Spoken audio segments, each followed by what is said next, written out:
Hello बच्चों, let's see this question. The question says, what was the new personal chapter in Einstein's life? How did it coincide with his fame? Or Einstein's new personal chapter coincided with his rise to world fame. What new personal chapter in Einstein's life is the author talking about there? Question में हमसे पूछा जा रहा है कि Einstein की जिंदगी में उनका वो नया पर्सनल चैप्टर क्या था और वो कैसे उनके फेम के साथ कोइंसाइड कर रहा था, या फिर आइंस्टीन का नया पर्सनल चैप्टर उनकी वर्ल्ड फेमस होने के साथ कैसे कोइंसाइड किया। वो नया पर्सनल चैप्टर आइंस्टीन की लाइफ का क्या था, ऑथर किस बारे में यहाँ पर बात कर रहे हैं। Here the key concept is Einstein second marriage is the new chapter, मतलब आइंस्टीन की दूसरी शादी नया चैप्टर थी।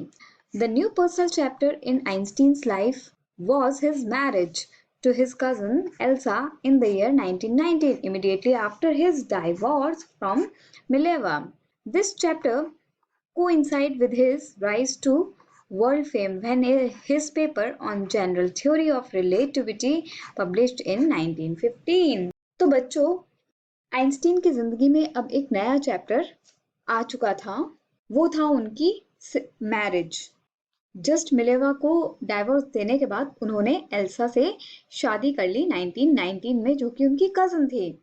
और ये जिंदगी का उनका नया चैप्टर कोइंसाइड कर गया उनके वर्ल्ड के फेम से, जो उन्हें मिल रहा था उनके पेपर को पब्लिश करने के बाद जनरल थ्योरी ऑफ रिलेटिविटी के ऊपर, दैट इज जो उन्होंने पब्लिश किया था 1915 में।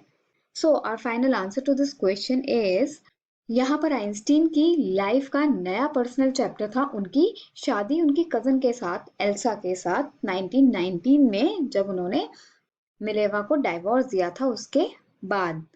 और ये चैप्टर उनका वर्ल्ड फेम के साथ कोइंसाइड कर रहा था, क्योंकि उन्होंने जो पेपर पब्लिश किया था 1915 में, अब उनको वर्ल्ड लेवल पे बहुत फेम मिल रहा था और उनका पेपर था जनरल थ्योरी ऑफ रिलेटिविटी के ऊपर। I hope you understood it well. Best of luck. Thank you.